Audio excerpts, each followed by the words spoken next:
Hey there, Marcus Hutzel here, and if you're looking for a microphone for your DSLR or mirrorless camera or your point and shoot camera, then I want to talk about my experience with this microphone, the Deity D4 Duo. And you'll hear the Deity D4 Duo throughout this video unless otherwise noted, because I wanted to talk about not only the features of the D4 Duo, but also its sound quality and characteristics, because it's not my favorite mic in terms of audio quality. But it is my favorite mic in terms of features. Specifically, the D4 Duo is a dual capsule microphone, or basically it has two microphones in one housing, one mic on the front and one mic on the back. And of course, this is the main feature of this mic that separates it from other on-camera mics, because it lets you capture good sound from out in front of your camera as well as from behind it. Although the front and rear mics are not the same, and I'll come back to this dual mic feature in just a sec. Sound quality wise, the D4 Duo can have quite a harsh and sibilant frequency response, and I find it requires a lot more EQ when editing and applying a de-esser most of the time as well. And despite this harshness, it is the microphone that I take everywhere because of its fairly compact size and mainly because of that dual microphone option. It's not much bigger than my Movo VXR10, and the underlying microphone and shock mount of the D4 Duo is overall more compact than something like the Rode VideoMic Go 2, despite the fact that with the furry wind covers, the D4 Duo looks larger, but still compresses and fits in my bag better than the Rode VideoMic Go 2. And in this view, I've actually got the D4 Duo mounted up and over me like a boom mic attached to my camera with a long 3.5mm cable using the front-facing microphone. But using the mic this way, boomed up and over me, really isn't how it's intended to be used, and most people won't be getting this mic to use it this way, and I wouldn't recommend using it like this all the time, but it is a microphone and it does work like this if you need it to, but it's better as a mobile on-camera mic, and I'll test it that way in just a bit. So the D4 Duo isn't a new microphone necessarily, it's been out for a few years, but it still fills that very specific need for a lot of people having two microphones on it. And it doesn't have very much competition with its design, so it's hard to find a true competitor at this point. So as I said, it's meant as an on-camera mic, mainly because its primary mount is a cold shoe plate that fits into the hot shoe or cold shoe mount on your camera, and because it uses a 3.5mm output jack that sends audio into the 3.5mm microphone input jack on cameras.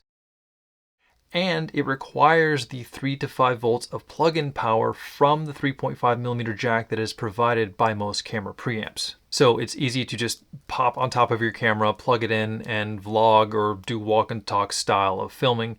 And it has a 3/8 threaded mounting receiver on the underside of the cold shoe, and it comes with a 3/8 to 1/4 20 adapter, so you can easily mount it to friction arms, small tripods, or any other microphone arm that you need. But that dual front and rear mic design is the main reason that I own it, and you have the ability to capture the audio from each mic independently in the camera so you can edit them separately later. And you have a couple of different selection options to route the audio from each mic over to your camera.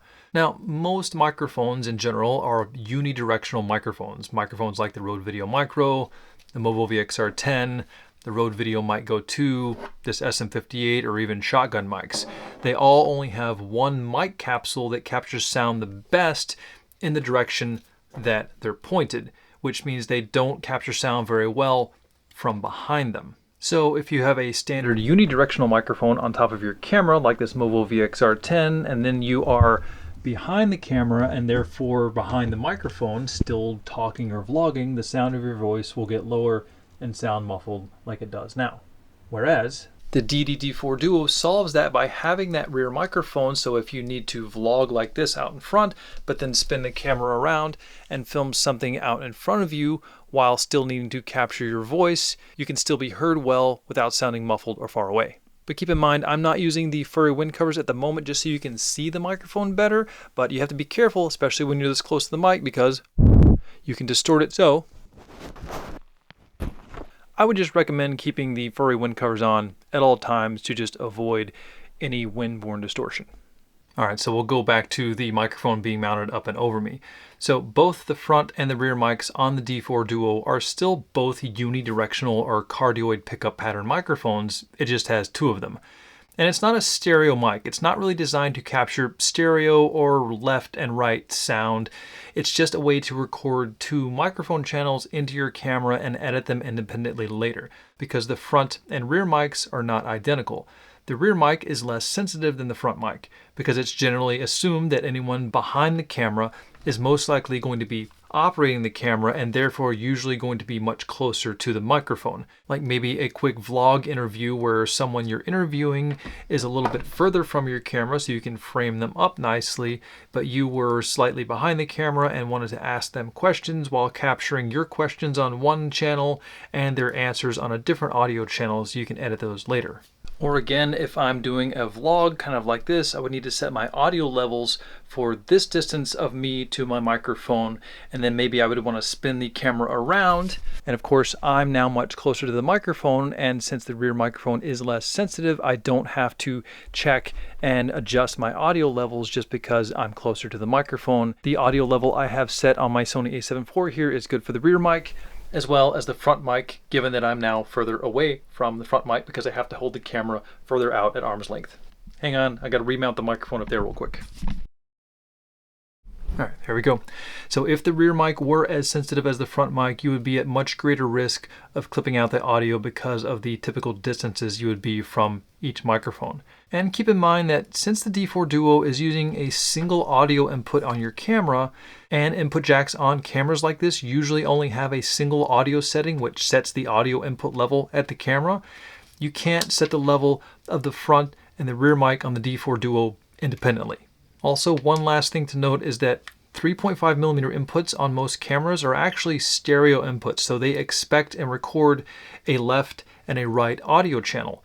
With standard unidirectional mics again like the Rode Video Mic Go 2 or the Movo VXR10, these mics actually do send a left and a right audio channel over to the camera.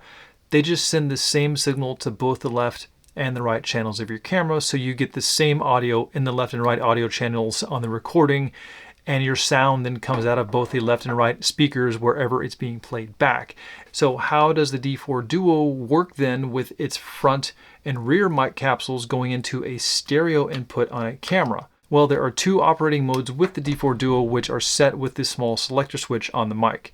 The switch has two options. Option 1, when you push the switch towards the front, it turns off the rear mic and sends the front capsule to both the left and right audio channels of the camera, so it just acts like a standard microphone. It gives you basically a mono sounding or a dual mono audio file, and of course sounds like this.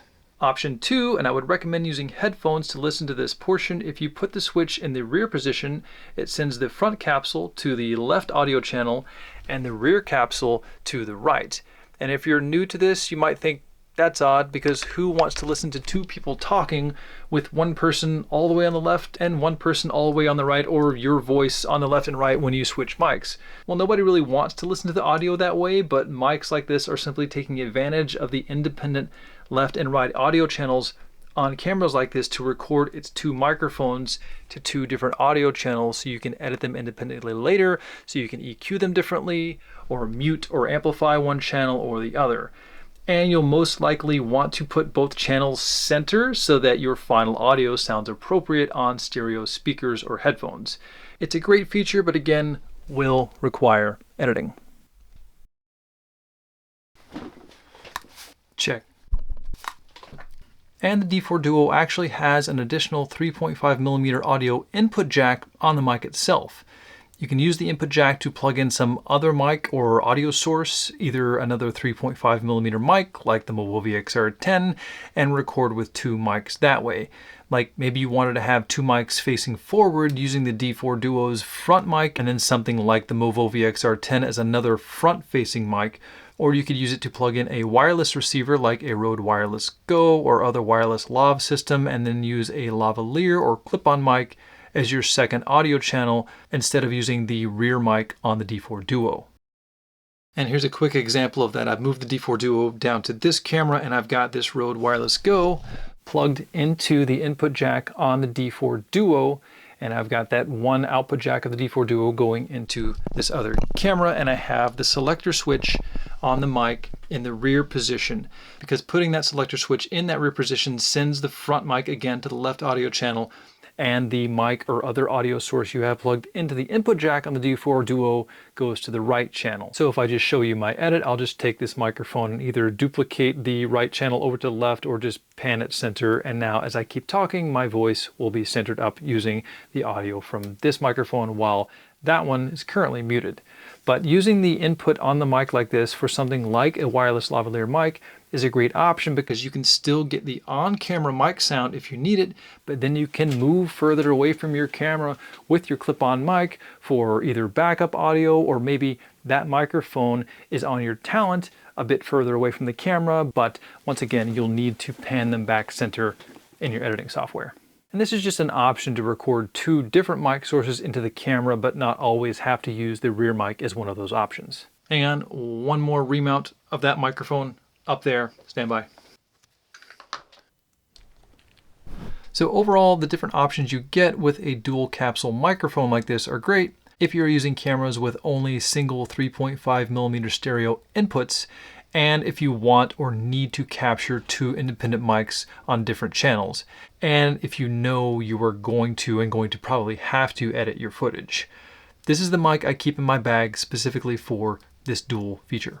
However, as I said in the beginning, I find the Deity D4 Duo to be quite harsh sounding. It picks up sibilant sounds too much in that 4 to 5K frequency range. I find I'm almost always having to put a heavy de-esser on the D4 Duo's audio when I'm editing, and I'm also still usually scooping out some of those upper mid frequencies with EQ. However, all of the audio in this video you've heard has been untouched. I haven't EQ'd or de-essed anything. The mic actually performs better outside frequency wise, and it does decently well outside with wind as well, and here's some footage of that. Alright, so I am now outside, as you can see, with the Deity D4 Duo mic on top of my Sony a7 IV. There's a little bit of a breeze, wanted to see how it held up in the wind, but really just wanted to get some audio samples outdoors to see how this mic's frequency response handles an outdoor sound and my voice outside to where it's not bouncing off of weird things in the rooms, and a little bit more of an open sound, see how natural it is. But I thought I would just get outside and give you another example of the sound quality of the Deity D4 Duo, and this is what it sounds like. So I'm just gonna, I don't know, watch the beautiful sunset and talk here into the Deity D4 Duo as the wind's hitting the front of the mic a little bit. And I will actually, I'm going to turn this around and have it face the sunset out there while I talk, and to the rear capsule. So now I'm talking into the rear capsule as we kind of pan the camera this way. And this is the sound of the rear capsule in an outdoor environment. I'm only about 5 or 6 inches from the back of the capsule on the mic. So I'm very close, as you normally would be when using this mic in this style. Deity made the rear mic less sensitive, knowing that you were probably going to be closer to the mic when you were in this position, because you as the operator are holding the camera, and therefore wouldn't need the rear mic as sensitive because your talent is going to be a little further away like I am now, and therefore the front mic needs to be a little more sensitive so that the two levels are more or less hopefully equal given this distance versus, you know, the distance that I would be when I was up close to the mic in the rear. Anyway, quick outdoor sound check, and I think I'll see you back inside now. Later. So last bit of features, it has a fairly good shock mount that comes with it. It's very springy and provides good isolation, but I would be careful in making sure the audio cable isn't rotated towards and touching the shock mount. I did a video a while ago with this camera and microphone in my garage where I didn't know, but the cable was actually touching the shock mount. And as I was holding and moving the camera around, the cable was bouncing and hitting the shock mount.